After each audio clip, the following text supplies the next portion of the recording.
an unruly group of criminals and villains are brought together to fight a common enemy. Think I'm talking about Suicide Squad? Nope. I am talking about 1967's The Dirty Dozen, a movie that Suicide Squad director David Ayers said inspired his new movie. So that's just one of the facts, one of the Dirty Dozen facts I'm going to share with you today.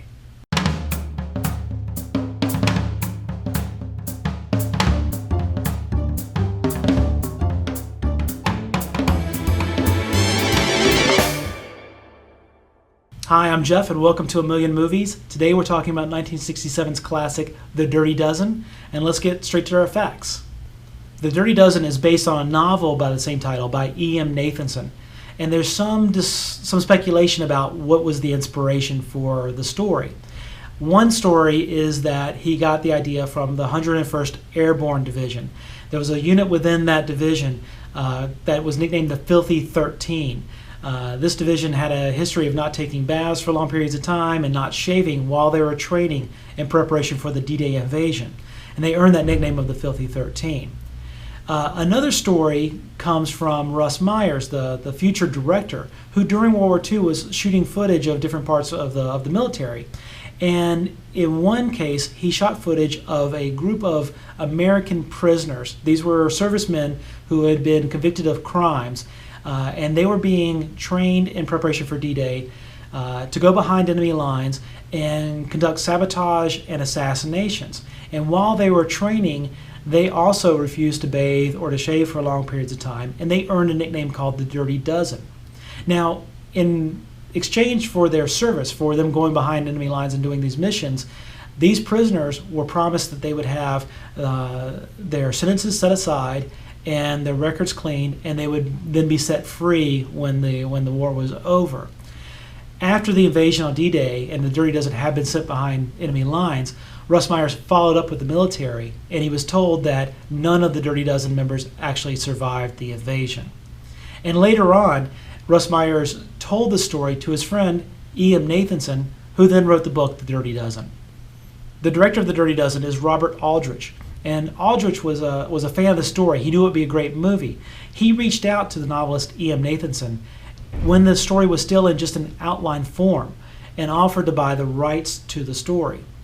Unfortunately, he wasn't able to get them. MGM bought those rights in 1963. The novel is then finished in 1965 and is published and becomes an international bestseller. And then 2 years later, Aldrich and MGM released this movie. Lee Marvin, who stars in The Dirty Dozen, was not a huge fan of the movie. He called it a crap movie. He said it was just a dummy money maker. And it did make money. It was MGM's largest money maker of 1967. Lee Marvin didn't feel that the action depicted in The Dirty Dozen actually reflected what happens in war. And Lee Marvin was a Marine during World War II. So years later, Lee Marvin was able to make another movie called The Big Red One, which he felt was much more accurate to what a wartime experience was like. In fact, if you look at the cast of The Dirty Dozen, several of the members of the cast were World War II veterans. In addition to Lee Marvin, another Marine in the movie was Robert Ryan. And from the Army, you had Telly Savalas, Charles Bronson, and George Kennedy. Ernest Borgnine is in the movie. He was a Navy veteran. And you had Clint Walker, who plays Posey in the movie, who was a member of the Merchant Marines. One of the funnier scenes in this movie is a scene where Donald Sutherland has to impersonate a general and do an inspection of Robert Ryan's troops. Now, they think he's really a general in disguise who's going incognito to actually do inspections. The scene was actually written for Clint Walker, who plays Posey. But Walker wasn't comfortable with the scene, so the director, Robert Aldrich, had Donald Sutherland do the scene. Donald Sutherland was not a star at this point, but this one scene caught the attention of Robert Altman and led directly to Donald Sutherland being cast in MASH a couple of years later. And MASH was the movie that made Donald Sutherland an international star. So without getting this scene from Clint Walker's character, we may never have had Donald Sutherland as a major star. Not a lot of people realize this, but there actually was a prison in the UK for American servicemen who had committed crimes while in service. It was called Shepton Mallet, and it was a working prison from 1625 all the way up till 2013. During the war years, 9 U.S. servicemen were executed at that prison. They were all executed by a man named Albert Pierpont. He was the chief executioner. And Pierpont gained even more notoriety later on after the war because he was responsible for executing about 200 Nazi war criminals following the Nuremberg trials. Jim Brown plays Jefferson in The Dirty Dozen.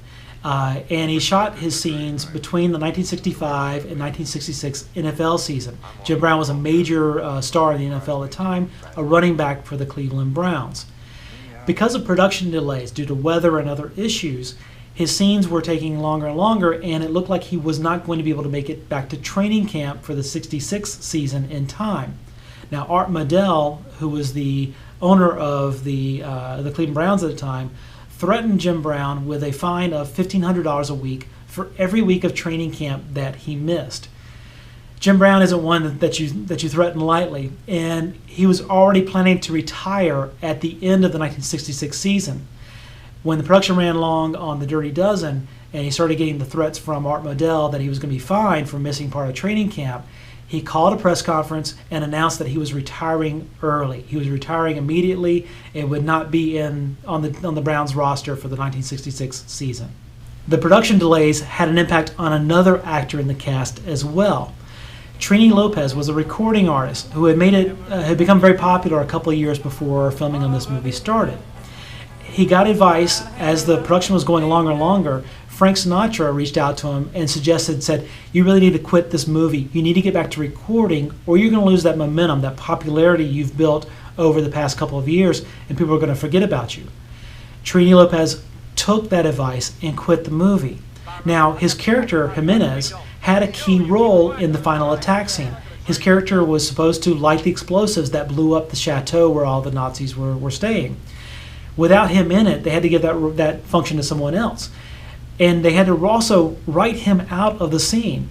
So they've got him on the plane, but they need him out of the scene. So when they land, before they start their attack, Charles Bronson explains that Jimenez's character snapped his neck during the parachute jump, and that's how they got Trini Lopez out of the final scene. Where the hell have you been? We're 6 minutes late. We've been looking for Jimenez. And? We found him hung up in an apple tree. His neck's broken. You mean he's dead? That's exactly what I mean. The chateau set for the final attack of The Dirty Dozen is one of the largest sets ever built. It was built by William Hutchinson and his crew of 85 people. It's about 240 feet wide and 50 feet high. The issue is they built it too well. The construction was too good, and the final scene they have to blow it up. They estimated it would take about 70 tons of explosives to blow up the chateau as it was built. So what they did was they rebuilt one section of it using cork and plastic, and when you see the final explosion, they just blow up that one part that they rebuilt with lighter, more explosive materials.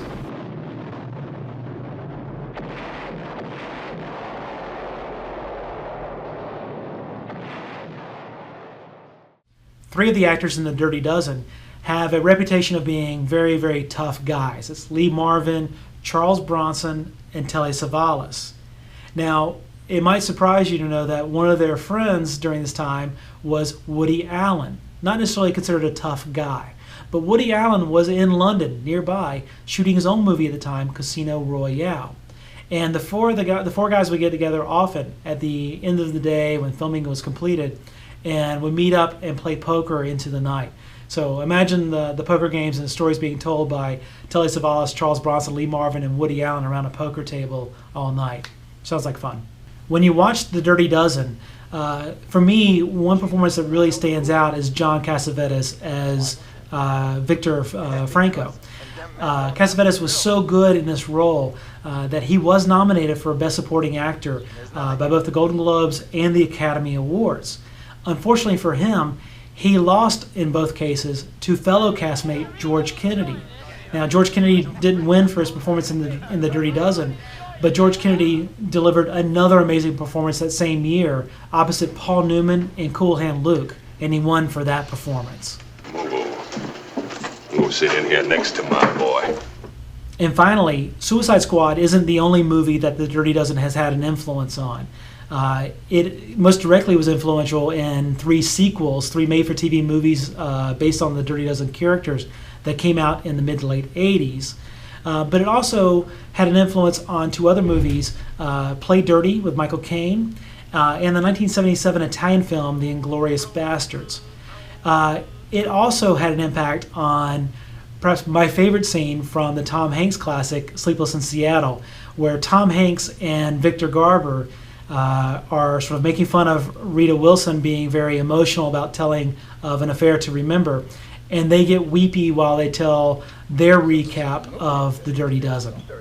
Although I cried at the end of The Dirty Dozen. Well, who didn't? Because Jim Brown was throwing these hand grenades down these air shafts. All right, if we go to the countdown, today we talked about, obviously, The Dirty Dozen. We talked about The Big Red One. We talked about MASH, Cool Hand Luke, The Inglourious Basterds, Play Dirty, Sleepless in Seattle, and, of course, Suicide Squad. We've talked about The Dirty Dozen before, so I'm not going to count that one. But our total still brings us down from 999,979 down to 999,972. So we're getting there. I'd like to hear it. So that's my recap of my Dirty Dozen facts from the Dirty Dozen movie. I hope you enjoyed watching this. If you do enjoy the videos, I hope you'll click the subscribe link. That really helps me out. And if you have any suggestions or comments, maybe a movie that's similar to The Dirty Dozen that I did not mention earlier in this video, please put it in the comments below. I love to read your suggestions and your feedback. And if there's a movie I haven't seen that you really like, please put it there. I'll be glad to see if I can track it down, and maybe I can include it in a future episode of A Million Movies. So thank you again for joining me, and I hope I'll see you again soon here on A Million Movies.